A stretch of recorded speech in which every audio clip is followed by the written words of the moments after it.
আমার ওয়াইফ আজকে দেশে থেকে নিহত হয়ে গেছে, এমন আমার সংসার শেষ হয়েছে, আপনারও সংসার কোন সাহেবের শেষ হবে। এটা আপনারা দেশবাসীর কাছে জানান, যাতে এই মামলাটা সঠিক তদন্ত হোক এবং তাদের ফাঁসি হোক। এটা আমার জায়গা জমিন দীর্ঘ 5 বছর যাবত এই জায়গা জমিন নিয়ে এই দরবার তাছাড়া হয়েছে। আমি প্রবাসী থাকার কারণ রাত্রে 12টার পরে পাখি আক্তারের 4 বছরের ছেলে এই সাগর পার হয়ে তার মাকে যাতে বাঁচাইতে পারে, তার প্রতিবেশী তার কাছে 4 বছরের বাচ্চা সাহায্য ভিক্ষা চাইছে। অথচ তার প্রতিবেশী যে আরো আছে তারা কেউ তখন মানে মরার মতো ঘুমন্ত ছিল। এই ঘরে 9 জন লোক ছিল সজাগ, তার আলাপ পায়নি। তুমি তখন কি করছিলে? আর এইবারে ঘুমন্ত মহিলা তাকে 4 বছরের বাচ্চা জাগাইয়া নিয়ে তারপরে তার যে মৃত মাকে দেখাইছে যে আমার মা মারা গেছে। সাকুপার হলো এই সাঁকো পার হয়েছে বাচ্চাটা। হ্যাঁ, এই যদি আপনার এই সাঁকোটা পার হওয়ার সময় যদি ওই বাচ্চাটা এই যে দেখেন পানি যদি মারা যেত ঘটনাস্থলে, তখন এই বাচ্চাটার মৃত্যুর দায়ভার কে বহন করতো? তোর নাম কি ছিল? আপনার বাড়িতে আসছে রাতে? ওনার কাছেই আসছে, ওনার কাছে। যখন মারবা তার 1.5 থেকে 2 ঘন্টা আগে এই ঘরের টিনের উপরে আপনার ইট পাটকেল মারা হয়। যেহেতু হাজবেন্ড বিদেশে থাকে, ওয়াইফ বের হইয়া এলাকার লোকজন ডাক দিছে। ডাক দেওয়ার পরে আপনার দেখা যায় বাইরে কেউই নাই। এমন অবস্থা হইতে পারে যে যখন উনি বের হইয়া এলাকার লোকজন ডাক দিছে, হয়তো বা পিছনে আপনার ওইখান দিয়ে যাওয়ার মতো আরেকটু সামনে আসেন, এইখানটা পুরো গ্যাপ, 10 জন চাইলে 20 জন চাইলে লোক ঢুকতে অথবা বের হতে পারবে। হয়তো বা এইখানটা ঢুকে তার ঘরে আগে ভিতরে ঢুকাইছিল, যার কারণে এলাকার লোকজন বাইরে কোনো লোকজন পায়নি। যেহেতু লোক তো আগেই ঘরের ভিতরে ছিল, ঢুকে এলো, এলাকার লোক চলে গেছে, মহিলা মানুষ ভিতর ঢুকে গেছে। পরে আটকাইতে আবার সম্ভবত ওই সময় ঘটনা ঘটছে ঘরের ভিতরে, ঘটনা ঘটাই দেওয়ার পরে তারা চলে গেছে, ভালোভাবে চলে গেছে। কিন্তু এই ঘটনাকে কেন্দ্র করে এলাকার লোকজন যারা জানে না, এই সম্পর্কে জানেন, তাদেরকে ধরে নিয়ে থানার জিজ্ঞাসাবাদ করা হয়েছে। কিন্তু মামলার যে মূল ভুক্তভোগী 3 জনকে শনাক্ত করা হয়েছে যে তারা এই কাজটা করতে পারে। বিগত দিনও তারা এরকম হুমকি দামকি দিয়ে আসছে। ওই দিন সকালবেলা, ঘটনার দিন সকালবেলা প্লাস এই মহিলাকে হুমকি দিয়েছে, তার হাজবেন্ডকে ফোনে বলা হয়েছে।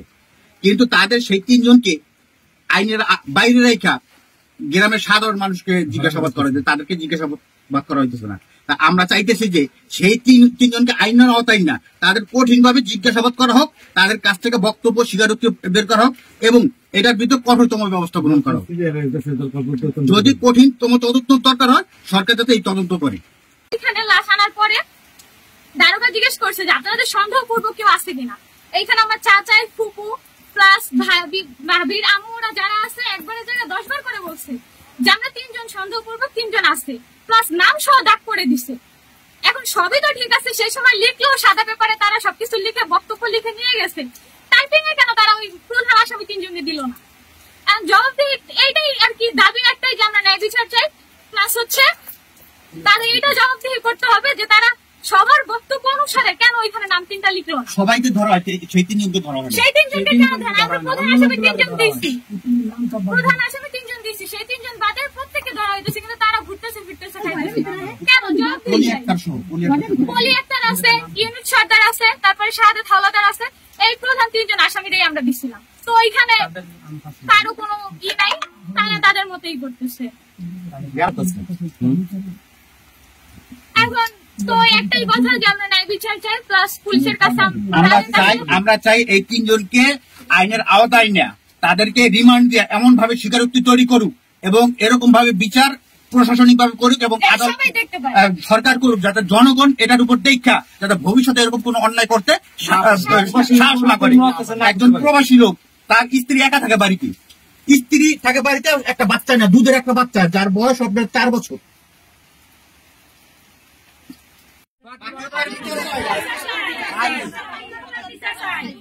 আমরা পার্টি হত্যার বিচার চাই,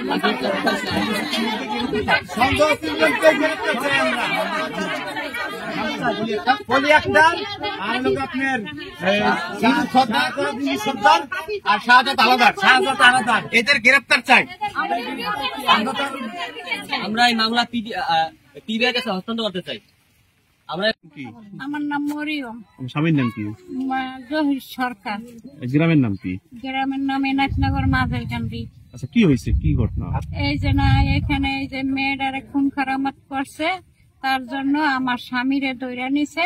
এখন আমি তো আমার স্বামী মনে করেন বদলা দিয়ে খায়, বুঝছেন, এমনি যে ডাকে হারি কাজকর্ম করে, আমাকে কোনো টাকা পয়সা নাই, এর লেগে আমার স্বামীরে আমি রাখতে পারি নাই। এখন আমি টাকা পয়সা আমার নাইও, আর আমি ছাড়াইতেও পারবো না। এখন আমি আজকে মাদারীপুর গেছি, আমারে শুনানি দিয়া দিছে 20 তারিখে এই যে রিমান্ডে দিব।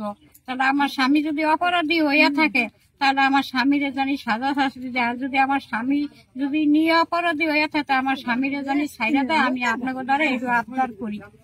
বের করতে পারবে। আমার স্ত্রী যখন মারা যায়, আমার বাচ্চা তার সম্বন্ধে ঘুমানো ছিল, তাকে উঠায় বলছে যে বাবা আমার পানি দাও, কিন্তু আমার স্ত্রী সে পানিও খাইতে পারে নাই। তাকে যারা মার্ডার করছে তারা খুব অনেক কষ্ট দিয়ে এবং অনেক নির্যাতন করে তারা মার্ডার করছে এবং কি আমার বাচ্চা তাকে মামপট দিছিল পানি দিতে, বাবা মা তুমি পানি খাও, কিন্তু আমার ওয়াইফটা পানি পর্যন্ত খাইতে পারে নাই। আমি তার আগেই মারা গেছে। এবং আমি বলছি যে যারাই মার্ডার করছে তাদেরকে আইনাও তো আইন না, দ্রুতভাবে যত দ্রুতভাবে সম্ভব তাদেরকে আইনাও আনা হোক এবং তাদেরকে ফাঁসি মঞ্চে দেওয়া হোক। পানির পত্র শীতানে আসিল, পানিও খাইতে পারে নাই আমার বউ, আমার ছেলের বউ পানিও খাইতে পারে নাই, পানিও খাইতে দেয় নাই আমার ছেলের বউরে। এই যে পিছে এই যে জাগালে দ্বন্দ্বর ব্যাপারে আমার ছেলের বউরে কোপাইয়া মারিয়া ফেলাইছে।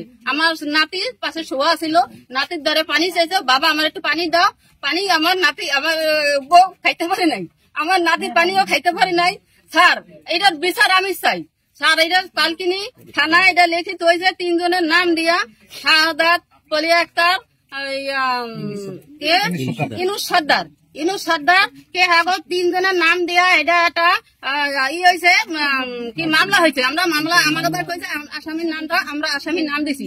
স্যার এই কাগজে এখন আসামির নাম নাই, নাম দিয়া কোনো মামলা করে নাই। স্যার আমরা এই কাকিনী থানার অথবা পুলিশের দারোগার কিভাবে এটা উল্টুন পাল্টন করলো, আমরা যাবো আসামি দিছি তারও থুইয়া নিদোষীরে কেই লেগে হারা নিবান দেয়, ধৈরা নাই, হারা মারপিট দেয়। স্যার কিছুক্ষণ আগে আমাদের গ্রামের এক লোক বললো যে তাকে ধরে লেগে গেছে সেলিম করে নাম, তার থেকে ৫-৫০ টাকা রাখিয়া তাকে ছাড়া হয়েছে। নিরহ লোক, সে গরিব মানুষ, তার থেকে ৫-৫০ টাকা লইয়া তারা ছাড়ছে। ৫-৫০০ টাকা কারা নিছে? পুলিশে। লোহার শিখ দিয়া ডাক্তারি দেয় না, পরে সারে গাইছিল লোহার শিখ দিয়া পুলিশে। হ্যাঁ কারা? থানা আমরা স্যার আমাকে। আমার নাম মরিয়ম। স্বামীর নাম কি? জহির সরকার। গ্রামের নাম কি? গ্রামের নাম এনায়তনগর মাঝেরকান্দি। আচ্ছা, কি হয়েছে, কি ঘটনা?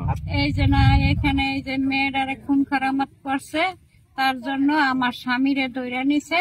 এখন আমি তো আমার স্বামী মনে করেন বদলা দিয়ে খায়, বুঝছেন, এমনি যে ডাকে হারি কাজকর্ম করে, আমাকে কোনো টাকা পয়সা নাই, এর লেগে আমার স্বামীরে আমি রাখতে পারি নাই। এখন আমি টাকা পয়সা আমার নাইও, আর আমি ছাড়াইতেও পারবো না। এখন আমি আজকে মাদারীপুর গেছি, আমারে শুনানি দিয়া দিছে 20 তারিখে এই যে রিমান্ডে দিব। তাহলে আমার স্বামী যদি অপরাধী হইয়া থাকে, তাহলে আমার স্বামীরে জানি সাজা শাস্তি দেয়। আর যদি আমার স্বামী যদি নিয়ে অপরাধী হয়ে থাকে, আমার স্বামীরে জানি ছাইরা দেয়। আমি আপনাকে দ্বারা এই আবদার করি। আমার আটকে রেখে আমার 2-3 দিন রেখে আমার মারছে, মারার পর কোনো তথ্য আমার দ্বারা পায় নাই। পারার পর কালকে আমার গাইজান একবার ছাড়ছে। আমি খাই সার ভ্যান চালাই, আমি কইছি যে সত্য ঘটনা সেটা আমি বলবো। আমার মাইনে লাইটার আমি এ বিষয়ে কিছু জানি না। আমি দিন কামাই করি, দিন খাই, আমার বউ বাল বাচ্চা কে বা কারা কথা সেটাকে আমি জানি। কয়দিন রাখছিল থানায়? আমার 2 রাত আছে, 2 রাত 2 দিন।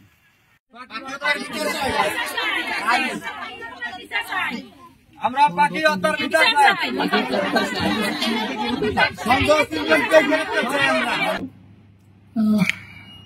পাখি বেগমের যে মার্ডার মামলাটি সেটা কালকে থানায় রুজু হয়েছে এবং রুজু হওয়ার পর থেকে আমরা সরাসরি সেগুলোকে সুপারভাইজ করছি।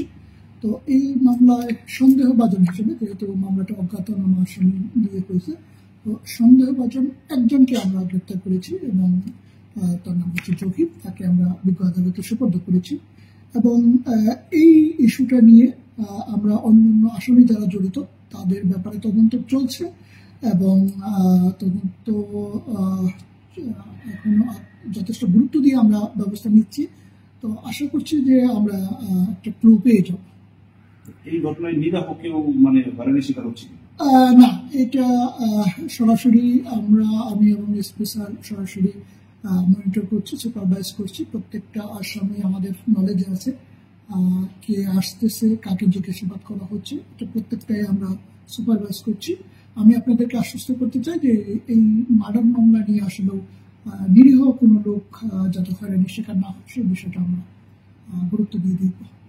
পরিবার থেকে একটা অভিযোগ করছে যে তারা জমি জমা সংক্রান্ত বিরোধের যে 3 জনকে আসামি বা অভিযোগ দিয়েছিল থানায়, তারা নাম বাদ করেছে মামলায়। ব্যাপারটা আসলেও যে মার্ডার মামলা অত্যন্ত সেন্সিটিভ এবং গুরুত্বপূর্ণ একটি মামলা। এই মামলাগুলোতে সবসময় আমরা গুরুত্ব দিয়ে চেষ্টা করি তদন্ত করার জন্য। এখানে যে ইস্যুগুলো আসছে, তাদের পারিবারিক বিরোধ, জায়গা জমি নিয়ে বিরোধ, অন্যান্য ইস্যু, আমাদের অনেকগুলো ইস্যু আছে। তো আমরা সবগুলো পয়েন্ট নিয়ে কাজ করছি। তো এরকম হওয়ার যদি সম্ভাবনা থাকে তাহলে অবশ্যই আমরা গুরুত্ব দেব। তবে আমাদের এখনো পর্যন্ত তদন্তে আমরা সেটা পাইনি বলেই আমরা ওইদিকে আগাচ্ছি না। তো আমরা একজনকে অ্যারেস্ট করেছি, আর বাকি কিছু আছে আমরা সাক্ষ্য প্রমাণের পর্যায়ে। তো আমরা মনে করছি যে না, এরকম মানে প্রত্যেকটা সেক্টরকেই আমরা গুরুত্ব দিচ্ছি।